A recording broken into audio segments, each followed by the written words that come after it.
یہ ڈیل نہیں بلکہ ایک سال کا عرصہ ہے جس میں دونوں فریق ایک دوسرے کے رویے کا جائزہ لیں گے۔ اگر اعتماد بحال ہوا تو پھر سنجیدہ مذاکرات ہوں گے۔ یہ ماجرا کیا ہے، اس کی تفصیلات سے آپ کو آج آگاہ کریں گے۔ دوسری جانب اڈیالہ جیل میں ایک بار پھر ایک طبی معائنہ ہوا ہے، ڈاکٹرز کی ٹیم پہنچی ہے، لیکن اس بار عمران خان نہیں بلکہ کسی اور کا معائنہ کیا گیا ہے۔ یہ خبر کیا ہے، اس کی تفصیلات کو بھی آج ویڈیو کا حصہ بنائیں گے۔ اسلام آباد کی کچی آبادیوں کے حوالے سے ایک اہم کیس کی سماعت ہوئی ہے۔ اس کیس کی دلچسپ سماعت کا احوال بھی آپ کے سامنے رکھیں گے۔ میں ہوں سہرش خان، میرے یوٹیوب چینل پر آپ سب کو خوش آمدید۔ سب سے پہلے اسی حوالے سے بات کر لیتے ہیں جو کہ کچی آبادیوں کی ریگولرائزیشن کے حوالے سے آج کیس کی سماعت ہوئی ہے۔ وفاقی آئینی عدالت میں چیف جسٹس امین الدین خان اور جسٹس ارشد حسین شاہ پر مشتمل 2 رکنی بینچ نے سماعت کی۔ وفاقی آئینی عدالت نے CDA کو 4 ہفتوں میں کچی آبادی ریگولرائزیشن پالیسی بنانے کا حکم دے دیا۔ دوران سماعت کچی آبادی کے مکینوں کی جانب سے فیصل صدیقی ایڈوکیٹ عدالت میں پیش ہوئے اور جسٹس امین الدین خان کا ان کو یہ کہنا تھا کہ کیس کی تیاری مکمل ہے تو پھر دلائل کا آغاز کریں۔ فیصل صدیقی کا کہنا تھا کہ میں نے CDA کی رپورٹ پر جواب جمع کروانا ہے لیکن دلائل کے لیے بھی تیار ہوں۔ اس کے بعد انہوں نے اپنے دلائل کے اندر یہ کہا کہ اسلام آباد کی 1995 سے آج تک کی ہاؤسنگ پالیسیز میں کچی آبادیوں کو تسلیم کیا گیا۔ کچی آبادیوں کی یہ رحم کی اپیل نہیں ہے بلکہ ان کے جائز حق کی ایک درخواست ہے۔ ایڈیشنل اٹارنی جنرل عامر رحمان کا یہ کہنا تھا کہ کچی آبادیاں اسلام آباد کے ماسٹر پلان کا حصہ نہیں تھیں، اور جس پر کچی آبادی کے مکینوں کے وکیل فیصل صدیقی کا یہ کہنا تھا کہ یہ 2001 اور 2016 کی پالیسی کے باوجود اب ان کے جو موکل ہیں، کچی آبادیوں کے مکین ہیں، ان کو گھروں سے بے گھر کیا جا رہا ہے۔ جسٹس امین الدین خان نے پوچھا کہ اگر یہ پالیسی موجود ہے تو پھر آخر مسئلہ کیا ہے، جس پہ فیصل صدیقی کا یہ جواب تھا کہ مسئلہ پالیسی پر عمل درآمد کا ہے جو کہ آپ کے حکم سے ہو سکتا ہے۔ ایڈیشنل اٹارنی جنرل کا یہ کہنا تھا کہ عدالتی فیصلوں کے ذریعے کچی آبادیوں کی ریگولرائزیشن کا کہا گیا، کچی آبادیوں کو 1995 میں تسلیم کیا گیا۔ چیف جسٹس کا اس پہ کہنا تھا کہ پچھلی بار آپ نے کہا تھا کہ جو حکم عدالت دے گی وہ قبول ہوگا۔ CDA کے وکیل کہتے ہیں کہ اسلام آباد میں کچی آبادیوں کے نام پر دی گئی جگہ کا غلط استعمال ہو رہا ہے۔ مزید CDA کے وکیل نے بتایا کہ کچی آبادیوں میں ایک شخص کے 10 بچوں کے لیے 10 گھر الگ نہیں ہو سکتے۔ ہمیں اس طرح کچی آبادیوں کو خالی کرانے میں کافی مسئلہ پیش آ رہا ہے، جس پر فیصل صدیقی نے جواب دیا کہ کچی آبادیوں میں 4 لاکھ سے زائد لوگ ہیں۔ ماسٹر پلان میں تسلیم کیا گیا کہ 50% اسلام آباد کچی آبادی میں رہ رہا ہے۔ اسلام آباد ہے، یہ غزہ تو نہیں ہے۔ فیصل صدیقی نے مزید کہا کہ 2016 سے آج تک اس معاملے پر پالیسی نہیں بن سکی، راتوں رات کچی آبادیاں مسمار ہو رہی ہیں۔ CDA کے وکیل نے کہا کہ چیئرمین کی تبدیلی کی وجہ سے CDA پالیسی نہیں بنا سکا اور CDA کے اگلے بورڈ کے اجلاس میں پالیسی منظور کر لیں گے۔ اس کے بعد وفاقی آئینی عدالت نے CDA کو اس حوالے سے کچی آبادی کو ریگولرائزیشن کے حوالے سے ان کی جو قواعد تھے وہ بنانے کا ایک آخری موقع دیا، اور ایڈیشنل اٹارنی جنرل نے وجہ پھر وہی بتائی کہ مسودہ تیار ہے، آئندہ بورڈ اجلاس میں منظوری دے دی جائے گی۔ دوران سماعت کچھ مافیاز کا بھی ذکر ہوا اور کہا گیا ایڈیشنل اٹارنی جنرل کی جانب سے کہ مافیا کچی آبادیاں بنوا کر زمینوں پر قبضہ کرتے ہیں، کچی آبادی بننے کے بعد مافیا زمین کا قبضہ فروخت کر دیتے ہیں۔ بہرحال عدالت نے CDA کو قواعد بنانے کا وقت دیتے ہوئے سماعت 4 ہفتوں کے لیے ملتوی کر دی۔ یہ تو تھی وفاقی آئینی عدالت کے اندر کیس کی سماعت کا احوال جو کہ کچی آبادیوں کے حوالے سے تھا۔ اب چلتے ہیں اگلی خبر کی جانب جو کہ اڈیالہ جیل کے حوالے سے ہے۔ اڈیالہ جیل میں ایک مرتبہ پھر ڈاکٹرز کی ٹیم آئی ہے۔ ذرائع کے مطابق ڈاکٹرز کی ٹیم پہنچی ہے، میڈیکل بورڈ پہنچا ہے، اور اس مرتبہ جو آنکھ کا علاج ہوا ہے، جو ایک معائنہ ہوا ہے، ٹریٹمنٹ، وہ عمران خان کا نہیں بلکہ ان کی اہلیہ بشریٰ بی بی کا ہوا ہے۔ ذرائع کے مطابق اڈیالہ جیل میں پیمز اور شفا ٹرسٹ کے ماہر ڈاکٹرز پہنچے اور اس مرتبہ مریض عمران خان نہیں بلکہ ان کی اہلیہ بشریٰ بی بی تھی۔ ان کی آنکھوں کا مکمل معائنہ کیا گیا اور ضروری طبی امداد بھی فراہم کی گئی۔ ذرائع کے مطابق عمران خان کی اپنی آنکھ کا مسئلہ بھی ابھی تک خاص مکمل طور پہ حل نہیں ہوا، اور اب ان کی اہلیہ بشریٰ بی بی کو بھی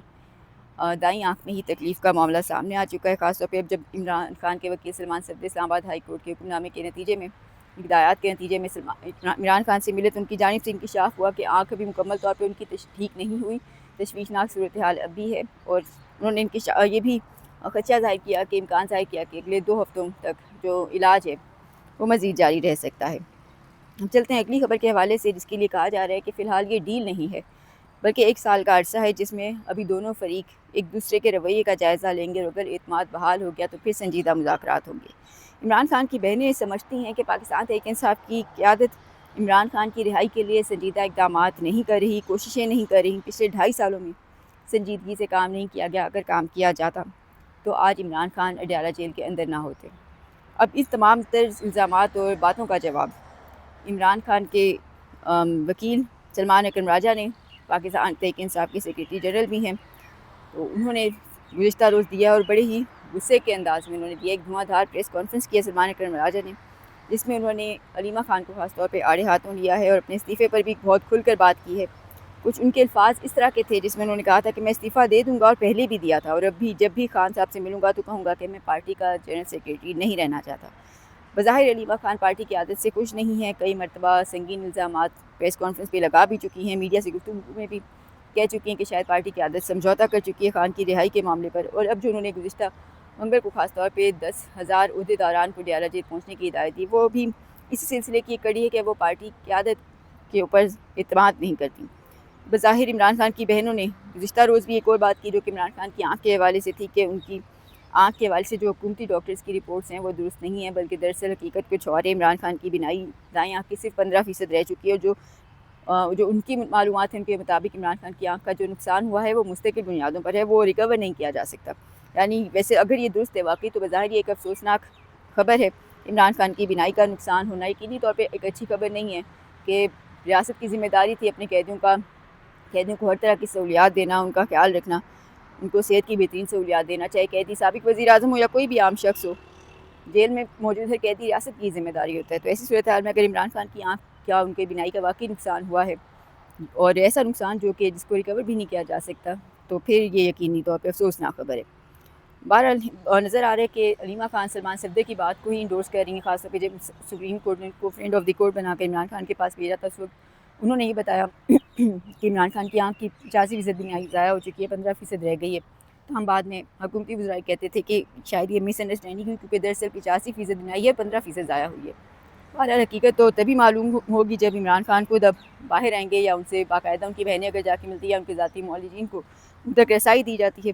لیکن اب جو صورتحال ہے پاکستان تحریک انصاف کے اندر باقاعدہ کھینچا تانی کا ماحول بن چکا ہے۔ 26 نومبر 2024 کو اسلام آباد میں جو کچھ ہوا، پارٹی کی عادت جس طرح پیچھے ہٹی ہے، لیمن گنڈا پور اور باقیوں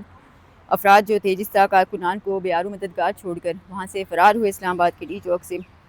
ایسی صورتحال کے اندر یقینی طور پر جو پاکستان تحریک انصاف کی قیادت ہے وہ اپنا اعتماد نہ صرف عمران خان کی بہنوں بلکہ کارکنان کے حوالے سے بھی کھو چکی ہے، اور اب بظاہر نہ صرف عمران خان کی بہنیں بلکہ کارکنان بھی کسی طرح پارٹی کی قیادت کو اب اس پر اعتماد نہیں کر سکتے، اور بظاہر تبھی سے سچے شکوک و شبہات پیدا ہوئے تھے کہ شاید پارٹی کی عادت سمجھوتہ کر چکی ہے۔ اس کے بعد باقاعدہ گزشتہ سال جنوری کے اندر یہ مطالبہ سامنے آنے لگا کہ اب پارٹی کی عادت علیمہ خان کو سونپی جائے، بظاہر وہی عمران خان کے ساتھ سنسیئر اور ان کی رہائی کے لیے کوششیں کرتی ہوئی دکھائی دیتی ہیں۔ تاہم اس کے بعد اب بظاہر صورتحال کو دیکھا جائے تو پاکستان تحریک انصاف میں ایک اندرونی لڑائیاں، اندرونی اختلافات شدت اختیار کر چکے ہیں، خاص طور پہ سلمان اکرم راجہ جو کم از کم علیمہ خان کے حوالے سے خاموشی اختیار کرتے تھے اور یہ بھی تاثر ملتا تھا کہ شاید علیمہ خان کے حق میں ہیں، لیکن اب گزشتہ روز کی پریس کانفرنس نے بہت سے سوالات کے جواب دیے، جس میں واضح ہو گیا کہ علیمہ خان اور سلمان اکرم راجہ کے درمیان بھی اختلافات موجود ہیں،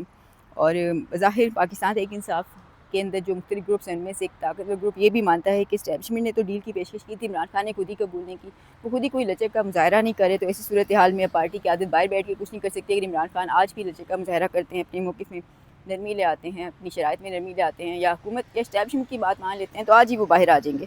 تو بظاہر اس کے اندر وہ مان چکے ہیں کہ باہر کوششیں کرنے کا کوئی فائدہ نہیں، گیم بھی عمران خان کے اپنے کورٹ کے اندر ہی ہے، کہ اپنی بال بھی انہی کے کورٹ میں ہے۔ گزشتہ روز سلمان اکرم راجہ نے واضح کیا کہ علیمہ خان ہماری لیڈر نہیں ہیں، وہ سیاسی مداخلت نہ کریں۔ انہوں نے اپنے استعفے کی بات بھی دہرائی، اور یہ کہنا اس حوالے سے کہ علیمہ خان کا یہ کہنا کہ 10,000 20,000 عہدیداران یا افراد ڈیالہ جیل آ جائیں تو عمران خان رہا ہو جائیں گے، سلمان اکرم راجہ نے اس کو بھی مسترد کیا اور کہا کہ کہیں بھی اس طرح سے انقلاب نہیں آتے کہ ٹرکوں یا بسوں میں افراد کو بھر بھر کے سڑکوں پر لایا جائے، بلکہ انقلاب وہاں آتے ہیں جہاں پر لوگ خود سے گھروں سے باہر نکلتے ہیں۔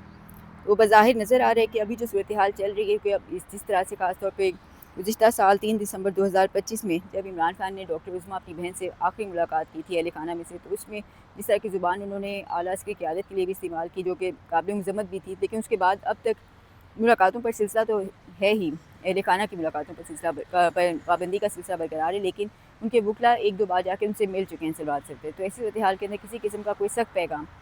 ان کو نہیں دیا گیا عمران خان کی جانب سے، نہ تو کوئی سخت قسم کی زبان استعمال کی گئی، نہ ہی عمران خان کے ٹویٹر ہینڈل سے کوئی سخت قسم کے الفاظ ٹویٹ کیے گئے۔ تو بظاہر نظر آ رہا ہے کہ عمران خان کہیں نہ کہیں اب اس بات کو سمجھ چکے ہیں